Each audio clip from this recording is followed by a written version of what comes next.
Therefore, our interest lies in supporting inclusive and sustainable value creation in the creative economies.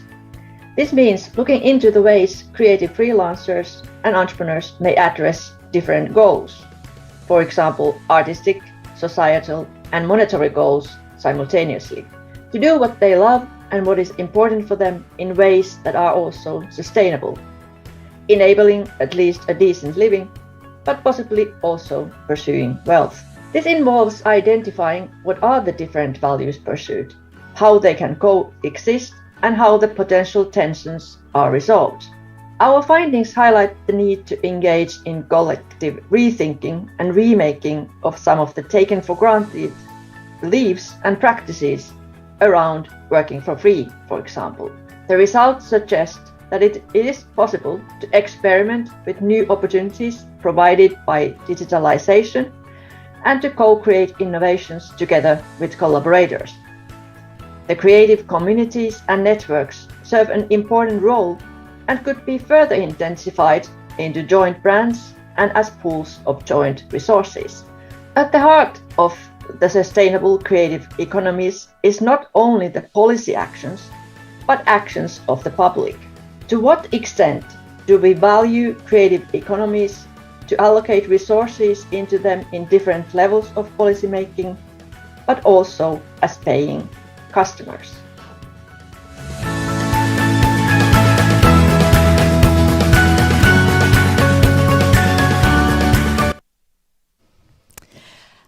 Let me take the business lens now from behalf of the work package 4. So looking at the business models, business modeling, and value creation modeling and innovation.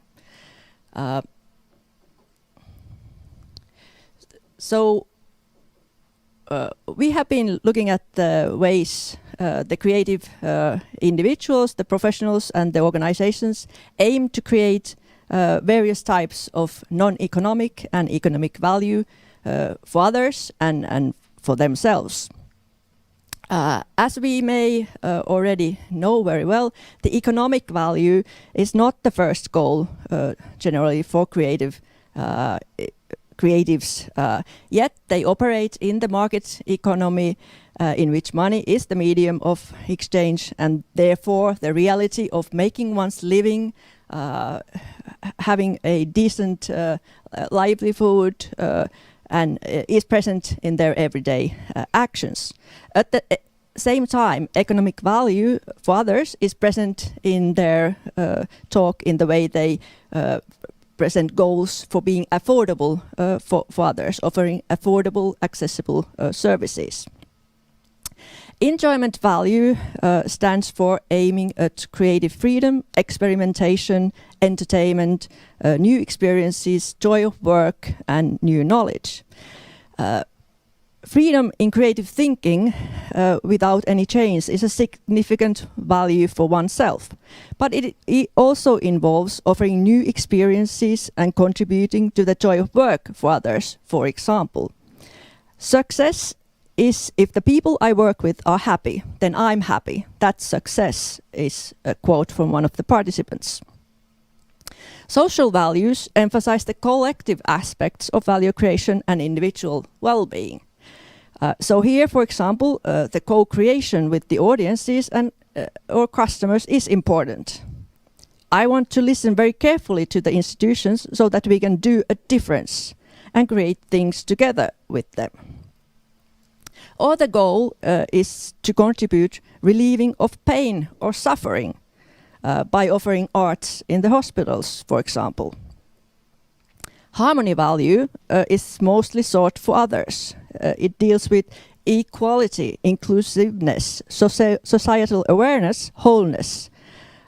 It focuses on welcoming everybody, offering venues that are open to all, where they can feel respected and whole. It's about being human beings, or where they can feel empathy for others, or to be heard, to be given a voice.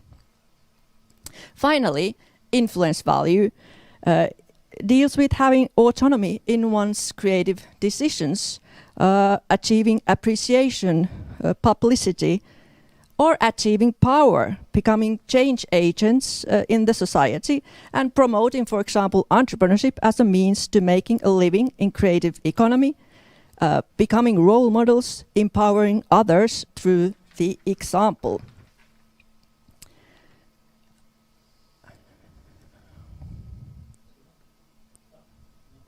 Sorry. So, naturally, the creatives are not fixed on pursuing only one goal, but several goals simultaneously. We were then interested what is the relationship between the different goals and identified multiple relationships. So the goals can coexist, or they can be a reciprocal relationship between the values.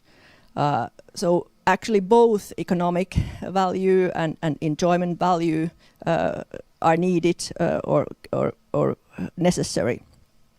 For example, a quote: "A sustainable live show or live experience for us it's both about the economy, of course, and about the reviews and that audience like it. You have to succeed in both areas." They can also be conditional. If one value goal is met, it enables others. For example, social value creation can create influence value, leading to economic value. Or they can exist in tensionary relationship. It is either or. But even then, we identified how this tensionary relationship can be managed in the daily activities. For example, they have different solutions for trying to reconcile. For example, having a portfolio of projects. One business for making money and the other for creating, being creative and creating enjoyment value for oneself. Then we further, based on the different value creation goals and solutions, we identified 5 prototypical value creation models.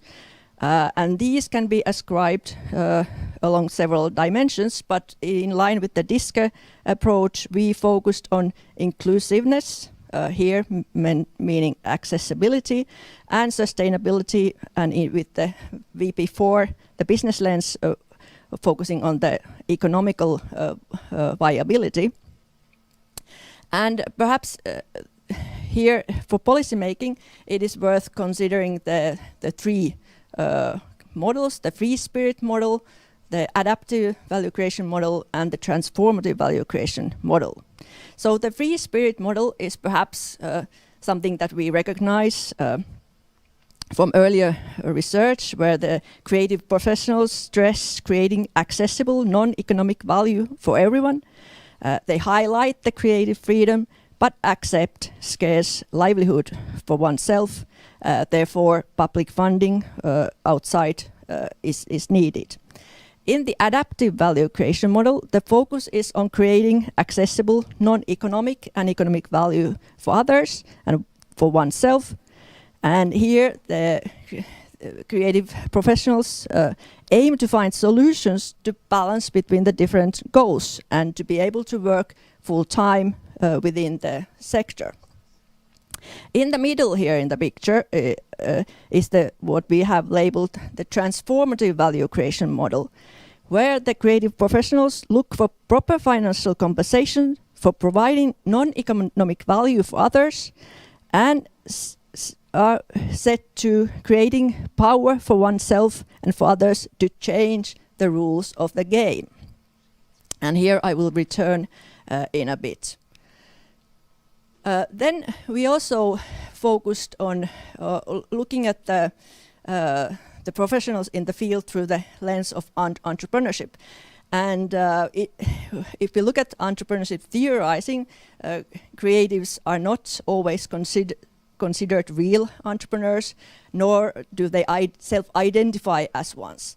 However, when we interpreted the data through this lens, we could claim that creative freelancers and entrepreneurs are actually highly entrepreneurial. They are highly adept of dealing with uncertainty. This is something that they are indoctrinated in early age in education. In many ways, they are stimulated by the freedom and doing what they want, which is also recognizable from entrepreneurship.